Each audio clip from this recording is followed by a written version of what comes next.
Hello everyone, आप सभी का बहुत बहुत स्वागत है उत्कर्ष प्लेटफॉर्म के द 10 मिनट शो में, जहां पर आज हम बात करने वाले हैं संविधान की प्रमुख अनुसूची और साथ ही साथ हम बात करेंगे नीति निर्देशक तत्वों से जुड़े हुए जो इम्पोर्टेंट केस हैं उसमें क्या सुप्रीम कोर्ट ने कौन कौन से डिसीजन दिए। तो रिलेटेड जो आपके क्वेश्चन आजकल क्या होता है, आजकल सुप्रीम कोर्ट से रिलेटेड है ना, आपने जो मान लीजिए निर्णय और यहाँ पर जो केसेस होते हैं वो आपके एग्जाम में पूछे जाते हैं, बार बार पूछे जा रहे हैं। तो यहाँ पर आपको इम्पोर्टेंट बात याद रखनी है। देखिए, सबसे पहले बात हम करेंगे पहली अनुसूची। तो पहली अनुसूची की बात हम करेंगे, इसमें किसका आता है तो ध्यान रखिएगा, स्टेट की बात हमने की है। इसका मतलब क्या हुआ कि राज्यों के नाम, उनके राज्य क्षेत्र और संघ राज्य क्षेत्र के नाम, उनकी सीमाएं। साथ ही हम बात कर रहे हैं, देखिए इनका रिलेशन जो है किस किस से है। जब हम आर्टिकल 1 पढ़ते हैं, आर्टिकल 4 पढ़ते हैं तो वो किससे रिलेटेड होगा, तो ध्यान रखिएगा पहली अनुसूची में आपके आ जाता है। दूसरी अनुसूची की बात हम करते हैं, ध्यान रखिएगा यहाँ पर आपके क्या हो जाएगा, तो यहाँ पर आपके जो है पेंशन हो जाएगी। क्या होगी जी, पेंशन हो गई। इसका मतलब जितने भी आपके सैलरी हैं, अलाउंसेज हैं, या फिर यहाँ पर जो भी आपके क्या हो जाएंगे पेंशन से जुड़े हुए मामले। अब किस किस के हैं, देखिए इसमें आपका राष्ट्रपति भी आ जाएगा, राज्यपाल भी आ जाएगा। संसद की बात हम करेंगे तो संसद के सदस्य यानी कि सांसद की बात हम कर लेंगे, वो भी आ जाएंगे। तो यहाँ पर राज्य विधानसभाओं के अध्यक्ष और कौन आ जाएंगे, उपाध्यक्ष, मतलब लोकसभा के अध्यक्ष और उपाध्यक्ष आ जाएंगे। राज्यसभा के सभापति और उपसभापति आ जाएंगे।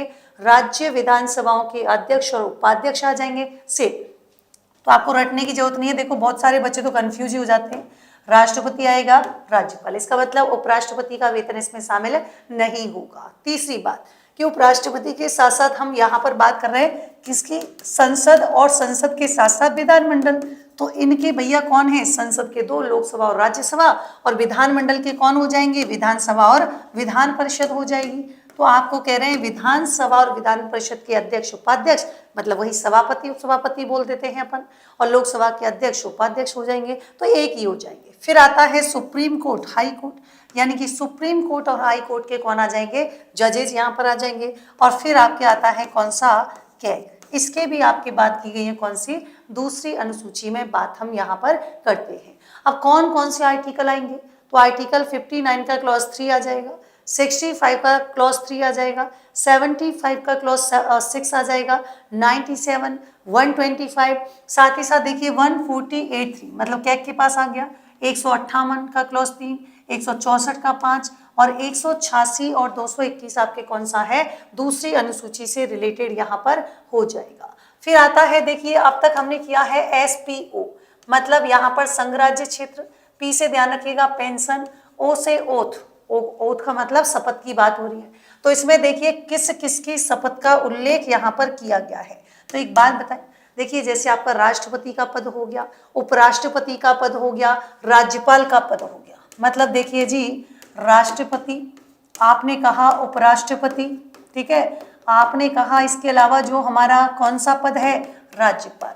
तो इन तीनों की बात हम करेंगे, तो क्या यहाँ पर इनकी शपथ का उल्लेख इसमें है क्या, नहीं। क्यों, क्योंकि इनको संविधान के अंदर ही जगह दी गई है। तो ये आपके राष्ट्रपति, उपराष्ट्रपति, राज्यपाल, हम कह सकते हैं कि ये इतने इंपॉर्टेंट पद हैं कि संविधान के अंतर्गत इनकी जो है शपथ का उल्लेख, यानी कि इनकी आप जानते हैं आर्टिकल मिलता है। लेकिन यहाँ पर जो है अगर हम बात करेंगे तीसरी अनुसूची, जिसमें आपके मंत्री आ जाएंगे, संसद के चुनावों के जो प्रत्याशी हैं उनकी बात हम कर रहे हैं, संसद के सदस्य मतलब सांसद, सुप्रीम कोर्ट के न्यायाधीश हो जाएंगे, कैग हो जाएगा, महालेखा वही नियंत्रक एवं महालेखा परीक्षक, राज्य के मंत्री यानी कि संघ और राज्य के मंत्री हैं, संसद यानी कि इसके जो सदस्य हैं कौन हो जाएंगे, सांसद, सेम विधानमंडल के, और फिर हाई कोर्ट के क्या हो जाएंगे, न्यायाधीश हो जाएंगे। आर्टिकल पूछे तो ध्यान रखना 75 का 4, 84 का क्लॉज का, वो तो आपको वैसे भी समझ में आ जाएगा, 99, 124, क्योंकि अगर जो इसमें है वही वहां पर आपके आर्टिकल कनेक्टेड होंगे। चौथी अनुसूची की बात हम करेंगे, देखिए जी राज्यसभा में क्या हो जाएगा, तो आप कह रहे हैं राज्यसभा में स्थानों का आवंटन, मतलब राज्य और संघ राज्य क्षेत्र के लिए यहाँ पर डिस्ट्रीब्यूशन की बात हमने कर ली है, मतलब अलॉटेड करने की बात हम कर रहे हैं, यानी कि आर्टिकल 80 का क्लॉज कौन सा होगा, 2 आ जाएगा। पांचवी अनुसूची की बात हम करेंगे, इसमें आपके SC और एसटी से रिलेटेड एडमिनिस्ट्रेशन और रेगुलेट करने से रिलेटेड जितने भी प्रोविजन है वो आपकी कौन सी अनुसूची में है, 5वीं अनुसूची में है। आर्टिकल बोले तो 244 का क्लॉज कौन सा हो जाएगा, एक यहाँ पर हो जाएगा। फिर आता है कौन सी, 6ठी अनुसूची। इसमें आपके असम, मेघालय, त्रिपुरा और कौन सा हो जाएगा, मिजोरम। इन जनजातीय क्षेत्रों के प्रशासन के बारे में क्या है, उपबंध मिलते हैं कौन सी अनुसूची में, 6ठी में। 7वीं अनुसूची ध्यान रखेंगे।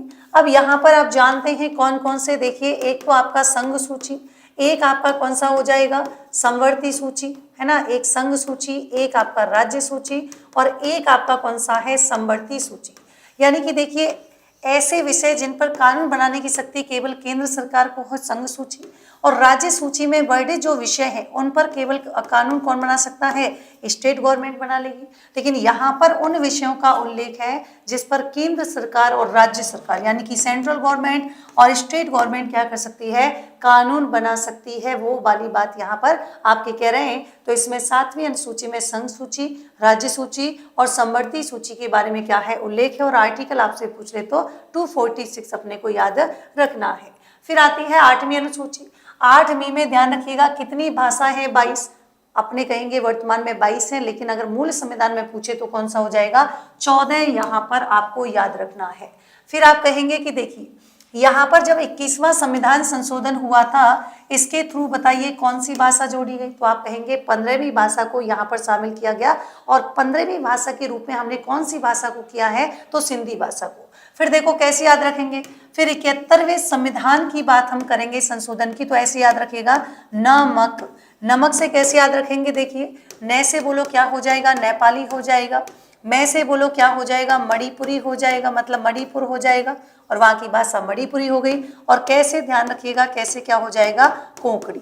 तो ये 71वें संविधान संशोधन के द्वारा 3, इसका मतलब 17, 18, 19। फिर इसके बाद 4 और जोड़ी जाती हैं और 4 ध्यान रखेंगे कौन सा संविधान संशोधन, 92वां संविधान संशोधन हो जाएगा।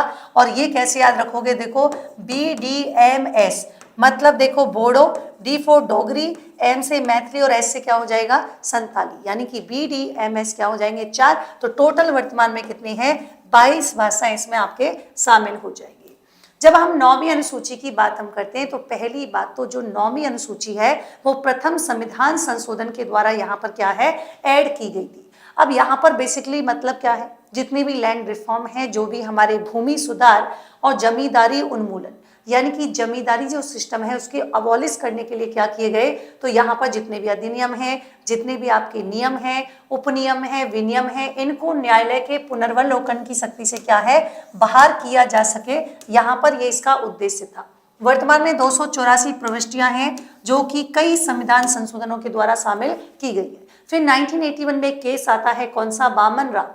वहां पर कहा कि देखिए जो न्यायालय ने डिसीजन दिया, उन्होंने कहा कि जो 1973 का जो केशवानंद भारती बना मामला आया था, उसी के बाद 9वीं अनुसूची में शामिल किए जाने वाले जो अधिनियम हैं उनकी न्यायिक समीक्षा यहाँ पर की जा सकती है। ये वाली बात आपको याद रखनी है। फिर 10वीं सूची, ये आपके देखिए जी 52वें संविधान संशोधन के द्वारा जोड़ी जाती है, जिसमें आपके दल बदल, यानी कि एक पार्टी से दूसरी पार्टी में चेंज कर लेना, या फिर मान लीजिए पहले निर्दलीय था, बाद में किसी पार्टी से जुड़ गया, मतलब दल बदलीय पार्टी। तो दल बदल के आधार पर जो आपके निर्हरताएं हैं उनसे रिलेटेड प्रोविजन आपकी 10वीं अनुसूची में है, ये आपको याद रखना है। 52वें संविधान संशोधन द्वारा इसको जोड़ा गया 10वीं अनुसूची को, लेकिन मजबूती जो दी गई, आपसे पूछे कि अधिक इफेक्टिव किसने बनाया है, तो 91वें संविधान संशोधन के द्वारा यहाँ पर इसे और भी इफेक्टिव बनाया गया। और 91वें संविधान संशोधन से ही ध्यान रखेंगे ये आपके और किससे रिलेटेड है, तो आपसे पूछे कि मंत्री परिषद है ना, या मंत्रियों परिषद कह लो या मंत्री कह लो, तो मंत्री परिषद के जो आकार है उसको सीमित करने का काम भी जो है कौन से संविधान संशोधन से किया गया, तो आप कहेंगे ये भी आपके 91वां संविधान संशोधन यहाँ पर हो जाएगा।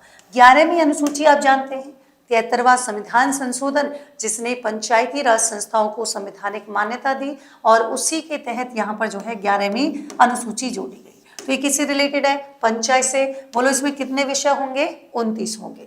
12वीं अनुसूची 74वां संविधान संशोधन जिसने नगर निकाय को संवैधानिक मान्यता दी, तो उसी के थ्रू यहाँ पर हमारे संविधान में 12वीं अनुसूची शामिल की गई। और विषय कितने हो जाएंगे, ध्यान रखिएगा, विषय हमारे हो जाएंगे कितने, 18 यहाँ पर आपको याद रखना है।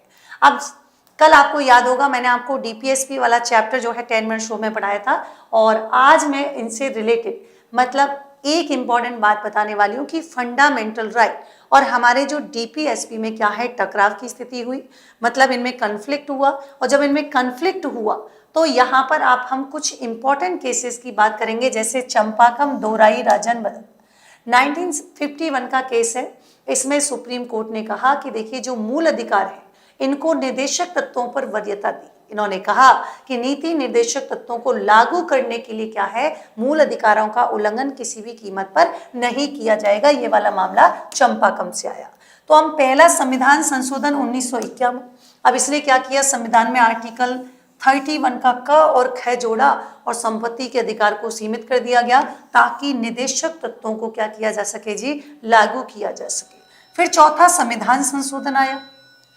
अब यहाँ पर ये जो संविधान संशोधन किया गया, इन्होंने कहा कि डीपीएसपी लागू करने वाले जो विधेयक हैं उनको मूल अधिकारों पर क्या दी जाए, वरीयता दी जाए। और वरीयता देने के लिए इन्होंने इनको 9वीं अनुसूची में यहाँ पर रख दिया।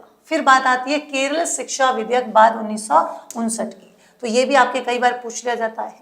ये समन्वयकारी निर्वाचन, मतलब ये कह रहे हैं कि न्यायालय द्वारा दोनों की इंपॉर्टेंस बनाए रखने के लिए समन्वयकारी निर्वाचन का सिद्धांत अपनाने की बात इन्होंने कही यहाँ पर। फिर बात आता है 25वां संविधान संशोधन 1971। इसने फिर यहाँ पर क्या किया, इसने कहा कि देखो एक काम करते हैं, आर्टिकल 31 में गए यहाँ पर जोड़ दिया गया, 2 प्रोविजन कर दिए गए। कौन कौन से, एक कहा कि डीपीएसपी का जो आर्टिकल 39 का क्लॉज बी है और जो सी है, इनको लागू करने के लिए जो बनाई गई विधि है, जो कानून है, उनको क्या करना है, मूल अधिकारों के आर्टिकल 14, 19 और 31 के उल्लंघन के आधार पर आप चैलेंज इसको नहीं कर सकते हैं। तो डीपीएससी तत्वों को 2 जो है मूल अधिकारों पर वरीयता यहाँ पर दे दी गई। डीपीएसपी तत्वों को लागू करने के लिए जो बनाए गए कानून हैं उनको क्या नहीं किया जाएगा, कोर्ट में चुनौती नहीं दी जाएगी। ये प्रोविजन 25वें संविधान संशोधन 1971 के माध्यम से आया। फिर आप जानते हैं एक केस केशवानंद भारती बना। ये आपके यहाँ पर हमने बात की कि देखिए पहली बात तो इसमें आपके क्या है, तो आप कहेंगे दूसरे प्रावधान को शून्य एवं यहाँ पर क्या है, असंवैधानिक घोषित कर दिया। और संसद ने क्या किया, केशवानंद भारती के मामले को यहाँ पर उसके इफेक्ट को समाप्त करने के लिए 42वां संविधान संशोधन कर दिया और जितने भी डीपीएसपी हैं उनको 14/1931 के मूल अधिकारों पर यहाँ पर जो है प्राथमिकता दे दी, या मैं कहूँ वरीयता दे दी। फिर आप एक पढ़ते हैं 1980 का मिनर्वा मिल्स बात। इसमें सुप्रीम कोर्ट ने क्या कहा, इन्होंने कहा कि देखिए जितने भी 42वें संविधान संशोधन 1976 के द्वारा क्या किए गए हैं, जो भी विस्तार है उसको असंवैधानिक और क्या कर दिया गया, शून्य घोषित यहाँ पर कर दिया गया। ठीक है, ये आप कह रहे हैं कि भाग 3 और 4 के मध्य संतुलन संविधान की जो आधारशिला है वो वाली बात हमने यहाँ से निकाली है। फिर देखिए मूल कर्तव्य के संबंध में जितने भी आपके केसेस हैं, तो इंपॉर्टेंट केसेस का नाम याद रखिएगा, श्याम नारायण चौकसी बनाम भारत संघ, MC मेहता बनाम भारत संघ, और एक आपके अखिल भारतीय आयुर्विज्ञान संस्थान छात्र संघ का मामला, मीनू शर्मा बनाम राज्य मामला, भारत सरकार बनाम जॉर्ज फिलिप्स मामला, ये आपके कई बार केसेस के नाम पूछ ले जाते हैं। ओकार सिंह बनाम राजस्थान सरकार 1988 का मामला है। NR नारायण मूर्ति बनाम जो है कन्नड़ का मामला है। और इसी के साथ ही किंकरी देवी बनाम स्टेट ऑफ हिमाचल प्रदेश का मामला, इंटेलेक्चुअल फोरम तिरुपति बनाम स्टेट ऑफ आंध्र प्रदेश का मामला। और यही नहीं, सर्वोच्च न्यायालय ने मौलिक कर्तव्य के पक्ष में जो कहा उससे रिलेटेड भी आपको कुछ ध्यान रखना है, जैसे 2003 का रंगनाथ मिश्रा बात। साथ ही साथ एम्स छात्र संघ बनाम यहाँ पर एम्स 2001 का मामला। तो ये कुछ इंपॉर्टेंट बातें यहाँ पर आप कवर कर लीजिएगा। फिर ग्रेट इंडियन वेस्टर्न मामला भी यहाँ पर आया था दिसंबर 2025 में, जिन्होंने कहा था कि नागरिक जो शब्द है वे लोग भी शामिल हैं जो किसी कॉर्पोरेट इकाई को चलाते हैं। चूंकि कंपनियां भी क्या करती हैं, आप जानते हैं जो कंपनियां होती हैं तो हमारे जितने भी संसाधन हैं, जितने भी हमारे रिसोर्स हैं उनका दोहन करती है। तो जब दोहन करती है तो सीधी सी बात है वहां पर उनकी भी रिस्पॉन्सिबिलिटी बनती है, उनकी भी जिम्मेदारी बनती है। पब्लिक ट्रस्ट डॉक्ट्राइन, यहाँ पर सुप्रीम कोर्ट ने कहा कि नेचुरल संसाधन मतलब जो प्राकृतिक संसाधन है वो क्या है, वो पूरे समाज की संपत्ति है। तो केवल यहाँ पर कंपनियां क्या है, कंपनियां भी आपकी क्या होंगी, तो कंपनियां केवल उनकी ट्रस्टी यानी कि उनकी भी गार्जियन होंगी। तो ये था आज का द 10 मिनट शो में हमने बात की है किसके बारे में, अनुसूची और कुछ इंपॉर्टेंट केसेस की बात की है। मिलते हैं नेक्स्ट सेशन में एक नए टॉपिक के साथ, तब तक के लिए thank you so much, take care, good night.